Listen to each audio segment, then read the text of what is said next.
ukapokea Roho Mtakatifu. Roho Mtakatifu hawezi kuingia mahali kuna uchafu. Kwa hivyo wakati umeokoka ndio unapokea Roho Mtakatifu. Ukiwa hujaokoka hauwezi kuwa na Roho Mtakatifu, maana yeye anasema hawezi kukaa katika nyumba ambayo iko na uchafu. Kwa hivyo lazima ukiri dhambi zako. Ukishakiri na kukataa dhambi, unaondolewa dhambi. Holy Spirit anaingia kwako, anakuwa rafiki yako na anakuwa msaada wako. Wacha tusome katika kitabu ya Matendo ya Mitume.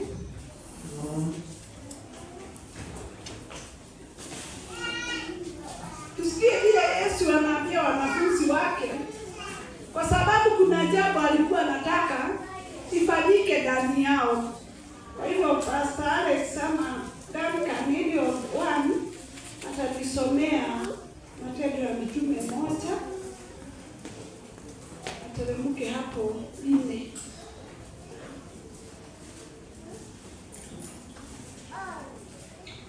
Matendo ya Mitume sura ya 1. Mstari wa 1 kuteremka chini. Inasema,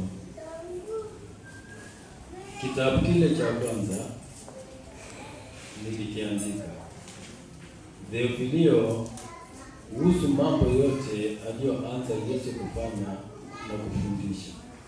Mstari wa 2. Ati siku ile alipochukuliwa juu, alipokuwa amekwisha kuwaingiza kwa Roho Mtakatifu wale mitume aliowachagua. Mstari wa 3.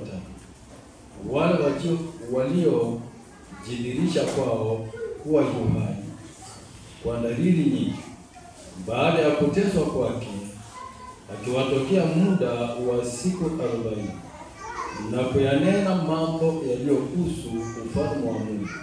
Mstari wa 4.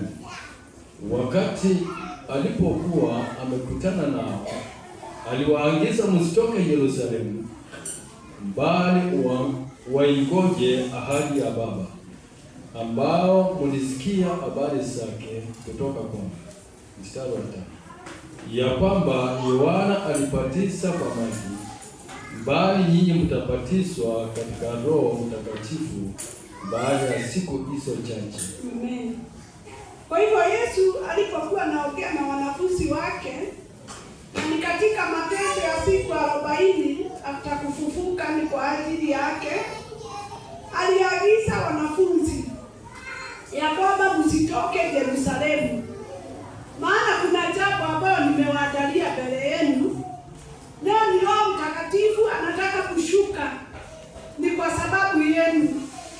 Yesu alijua wanafunzi wakitoka Yerusalemu hawatapata Roho Mtakatifu, simply because Yerusalemu kulikuwa na neema, Yerusalemu kulikuwa na maombi, Yerusalemu kulikuwa na ahadi zote ambazo zilikuwa zimeahidiwa wale wote wamekaa katika wokovu. Kwa hivyo Yesu akawaambia wanafunzi ya kwamba msijaribu kutoka, maana kuna kitu chema ambacho ninapokea Roho Mtakatifu. Utajiri unapatikana katika nyumba ya Bwana, maana Roho Mtakatifu ndiye aliashwa akuwe msaada na msaidizi wa Wakristo. Wakati ambapo umeokoka na umepata Roho Mtakatifu ndani yako. Na Roho Mtakatifu, tunapoongea kuhusu Roho Mtakatifu, si Roho Mtakatifu si lazima ukuwe unaongea na dini kama vile watu wengi wanaelewa.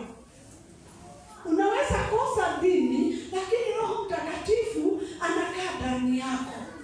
Na akiwa anakaa ndani yako, hata kama hutaweza kuongea na dini, maana muda wako na nafasi yako na nyakati zako hasijafika, unaweza kupokea msaada wa Roho Mtakatifu kupitia mambo mingi unaweza kufanya kupitia Roho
katika vita fulani. Kwa hivyo ninapoongea kuhusu Holy Spirit, siongei kwa sababu ati mtu mwenye hana Roho Mtakatifu hawezi kufanya mambo makubwa. Ninaongea kwamba wakati ulipookoka kuna mtu aliingia ndani yako, naye ni Holy Spirit. Akawa msaada wako katika hiyo wokovu ambao Mungu alikupa. Na kupitia hiyo wokovu unaweza kufanya mambo makubwa hata bila kuongea na dini. Na sipigi watu wa dini vita, lakini ninataka kubalansi kanisa. Maana kuna watu wengine wanajiuliza maswali. Wanasema ya kwamba mimi huwa siongei na dini. Kwa hivyo ni kumaanisha mimi sijaokoka. Ninataka kukuambia ya kwamba umeokoka na tena kabisa. Kwa maana wakati uliokoka, you received the Holy Spirit in you. Akawa msaada wako. Kila kitu kinafaa kuwa kwako ni ukuwe na maombi mingi, ili uweze kupata nguvu. Hata kama hautaongea na dini, kuna nguvu utapokea kupitia maombi through the Holy Spirit. Na hiyo maombi itapata nguvu ya kufanya mambo makubwa ambayo hata wewe mwenyewe haukuwa umetarajia. Ndiposa Yesu anaambia wanafunzi, msijaribu kutoka Yerusalemu, msitoke katika wokovu. Maana katika wokovu kuna matunda ambayo nimewaandalia. Nao ni matunda ya Roho Mtakatifu. Na wengine tunajua mahali iko katika Biblia. Na utakapopokea yale matunda ya Roho Mtakatifu, yatakuwezesha hata kama kuna milima ambayo iko mbele yako, Mungu atafanya ile mlima kuwa rahisi kwako. Ile mlima itakuwa rahisi. Maana unapopokea Roho Mtakatifu, you only need to believe and to pray. Unaamini na unafanya maombi. Ile mlima Mungu anaisuluhisha katika ile jambo atapitia. For example, unaweza kuwa katika hali ya deni fulani, na this time utapokea Roho Mtakatifu akuwe msaada wako, ama katika hali ya kuongea na dini. Kwa hivyo unasikia ya kwamba yenyewe niko na deni, na mimi ninapoomba ninasikia Roho Mtakatifu wa dini hajawahi shuka ndani yangu. Kwa hivyo nitafanya dini kwa sababu ya hii deni, na ile hali ninaona kama ile maombi ninaomba haitaweza kukamilika.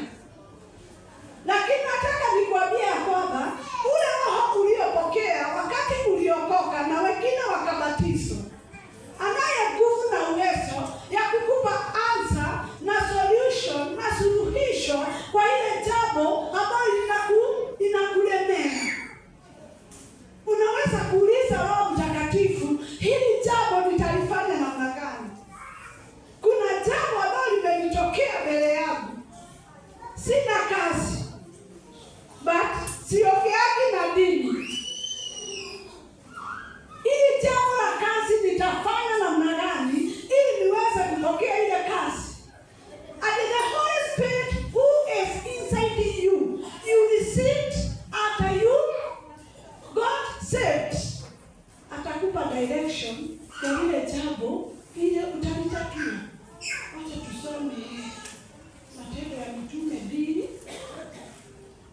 Nasikia baya sana kwa sababu siwezi kujisomea Biblia. Matendo ya Mitume 2, tusomee wa 1 mpaka 4. Tunasemaje? Matendo ya Mitume sura ya 2 mstari wa 1 mpaka 4. Wakati ilipotimia siku ya Pentekoste, walikuwako wote mahali pamoja. Ukaja ghafula toka mbinguni sauti kama mfumo wa upepo mkali ukienda kasi, ukaijaza nyumba yote waliokuweko wameketi. Mstari wa 3. Ukawatokea ndimi zilizogawanyika kama ndimi za moto uliokalia kila mmoja wao. Wote wakajazwa Roho Mtakatifu, wakaanza kusema kwa lugha nyingine kama Roho alivyowajalia kutamka. Wakajazwa na Roho wa Bwana. Hata walipokuwa wameketi waumini wamekusanyika mahali pamoja, kulitokea mlio ama kulitokea sauti huko juu mbinguni, ambayo ilionekana ni kama mawimbi inayozunguka, na ikaenda ikajaza nyumba ya Mungu, na mahali popote kila mtu alikuwa ameketi. Roho Mtakatifu anaweza kukuja katika njia yote, in a situation, kulingana na vile wewe mwenyewe umeomba ama uko. Wakati mwingine the Holy Spirit anaweza kukuja katika njia ya mtetemeko. Unaweza kuketi na ukasikia ni kama kuna mahali umetetemeshwa, mahali fulani, ni kwa sababu ya situation fulani ama maombi fulani ulikuwa umeomba. The Holy Spirit anaweza kukuja maishani mwako na kukuonesha hatari fulani. Mtu anaweza kuingia maishani mwako, hautaongea na bibi, lakini hisia zako utasikia a certain feeling, ambao utasikia ni kama yenyewe huyu mtu si mtu mzuri. Roho Mtakatifu atakuwezesha hata ukiwa katika gari, umeingia gari ya matatu. The Holy Spirit ambao ulipokea wakati uliokoka atakupea spirit hata ya kutambua ya kwamba hii matatu iko na wizi. You will be able kushuka hiyo matatu na ukaingia ingine. So that is the Holy Spirit that we received. Wakati ambapo tuliokoka, anatupa instinct, anatupa sign. Because nimesema at this contest, si lazima uongee na mimi, lakini unaweza kupokea Roho Mtakatifu hata katika njia ya kusikiaga. You usually feel. Kumeingia mtu na mtu amejishakanya, unasikia mtetemeko fulani, usikia nywele yako imesimama. That is the Holy Spirit amekusaidia kuelewa ya kwamba huyu mtu si mtu ambaye ni mzuri.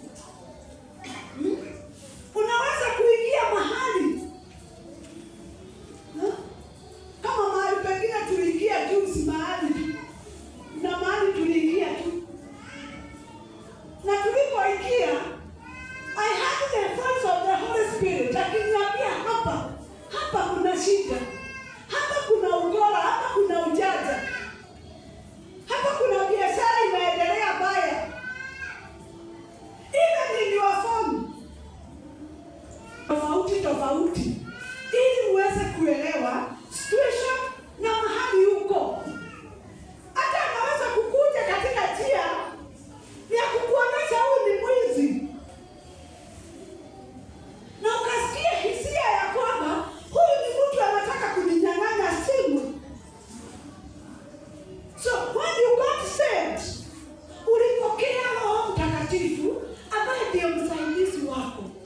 So when you walk up to pray, ukianguka kuomba, kila wakati itisha Roho Mtakatifu asikuwe ameenda mbali, maana umeanguka kurusi mtoto ubwa shetani, na unasikia yeye hakaaki katika nyumba shafu.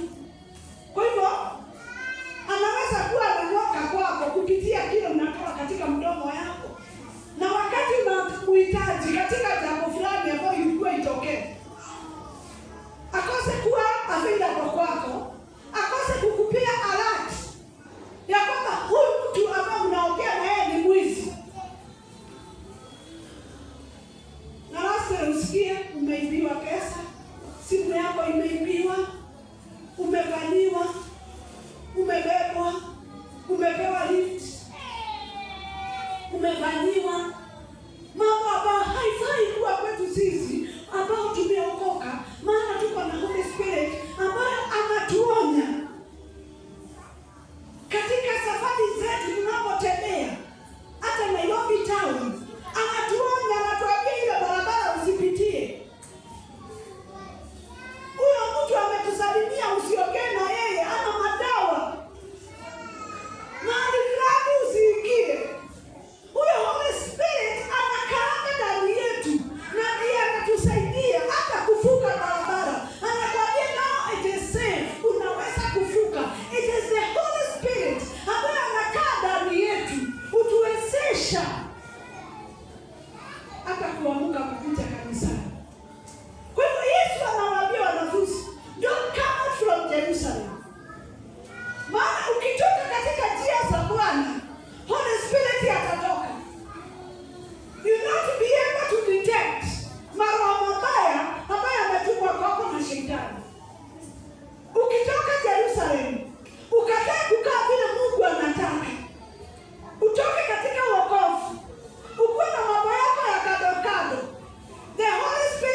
tusome katika kitabu kingine, kwa sababu sitaki tukae sana. Nataka tuwe na nafasi ya kupokea Roho Mtakatifu siku ya leo. Nataka tusome the book of Genesis 11, Mwanzo 11. Hapo ndio tunataka tuone mambo hii ya kuongea na dini, na tuone what happened in the book of Genesis 11 kuhusu kitu kinaitwa the Tower of Babylon. Nataka mchungaji atusomee kutoka namba 1 na nitamwambia tu mahali atakapo. Mwanzo sura ya 11 kuanzia mstari wa kwanza. Genesis 11 verse 1. Tazama kwa watu wa Bwana. Nchi yote ilikuwa na lugha moja na usemi mmoja. Mstari wa pili. Ikawa watu waliposafiri pande za mashariki, waliona nchi tambarare katika nchi ya Shinari, wakakaa huko. Mstari wa tatu. Wakaambiana, haya na tufanye matofali tukayachome moto. Walikuwa na matofali badala ya mawe na lami badala ya chokaa. Mstari wa nne. Wakasema, haya na tujenge mji na mnara na kilele chake kifike mbinguni, tujifanyie jina ili tuzipate kutawanyika usoni pa nchi yote. Mstari wa tano. Bwana akashuka ili aone mji na mnara waliokuwa wakiujenga wanadamu. Mstari wa sita.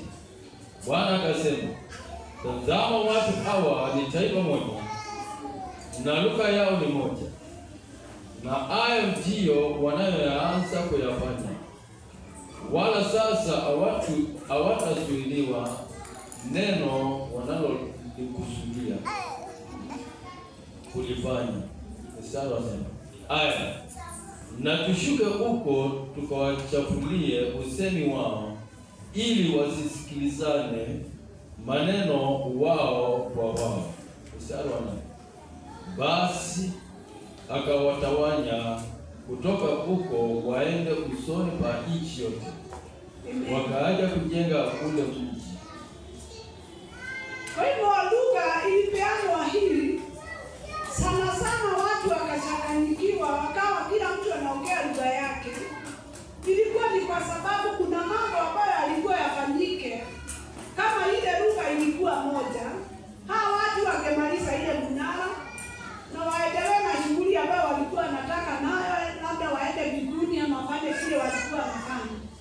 Lakini ile usemi ikatawanyishwa. Kukawa na lugha tofauti tofauti ambayo watu wanaongea even today. Tuko na Waluhya, tuko na Wakisii, tuko na Wajaluo, tuko na Wakikuyu, tuko na Wakamba, tuko na Wameru, tuko na Wahebu, tuko na Wateso, tuko na Wagiriama, na tuko na kabila tofauti tofauti katika nchi yetu ya Kenya. Kwa hivyo kumaanisha tungekuwa na lugha moja, lakini ile ujanja na ujuaji ikaingia.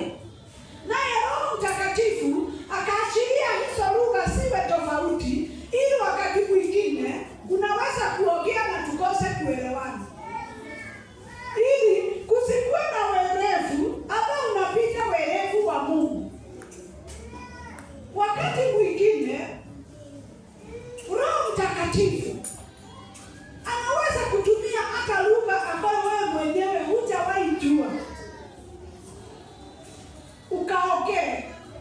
Ni kwa sababu kuna mtu hapo pale amekojea uombe maombi fulani, na ile maombi akaishika ama ikalikamata.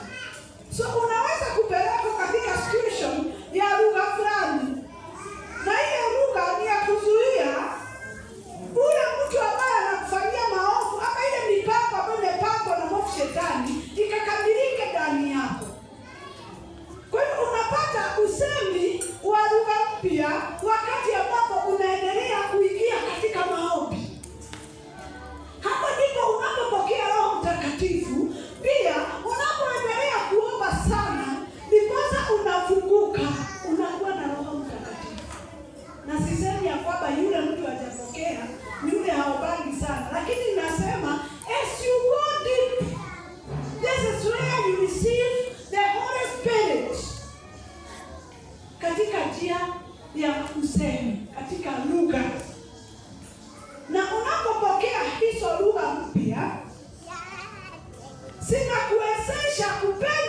shetani na kuharibu kazi ya shetani. Kwa hivyo Holy Spirit akiwa ndani yako, unakuwa tu na wakati wa kuendelea kuomba. Itafika mahali ama itafika wakati utawezeshwa mpaka kunena na lugha ambazo ni ngeni ndani yako, ili ukaweza kupenya na kwenda kuharibu kazi ya shetani ambayo inaweza kuwa imewekwa ndani yako ama imekuwa ikiharibu maombi ambayo umekuwa ukiomba. So wakati mwingine unaweza kujikuta uko katika maombi, then you can receive the Holy Spirit katika njia ya kulia. Kuna mtu ataomba na apende katika maombi, lakini hataongea na dini, lakini machozi itajitoa. He has already received the Holy Spirit ambayo ameinterfere katika ile ombi. So ninataka kufunza kanisa ya kwamba si lazima ukaongea na dini, but you can receive the Holy Spirit in different ways. Unaweza kupokea Roho Mtakatifu ukaomba ukajikuta hata ujui machozi inatoka wapi. You are still crying.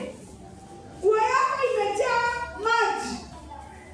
You have already received the Holy Spirit ambaye anapokea ile maombi katika njia ya huzuni, na machozi yenyewe inaanza kujitoa. Kwa hivyo Roho Mtakatifu anaweza kukuja katika njia nyingi. Anaweza kukuja katika njia ya mtetemeko, na ukapata uko katika maombi na umeanguka. Kwa hivyo bado una Roho Mtakatifu ndani yako. Unaweza kupokea Roho Mtakatifu ukasikia umetetemeka. In this context tumesikia ya kwamba wanafunzi walisikia mtetemeko ambayo ulitetemeka from nowhere, and they received the Holy Spirit. Wakapokea Roho Mtakatifu ndani yao. So wengine walinena na lugha ngeni na wengine hatukujua vile walifanya. So wakati kanisa linapokea Roho Mtakatifu, kunakuwa na msaada tofauti kwa kila mtu ambaye anaomba kanisani.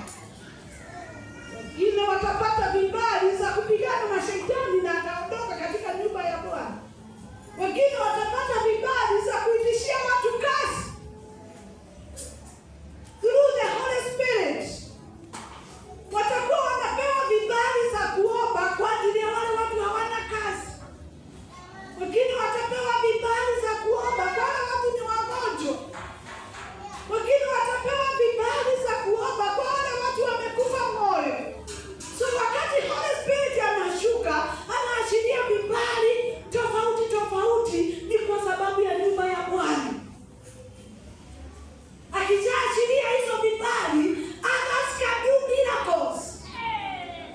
Wengine wanaweza enda na kuponya. And they come here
Thank you.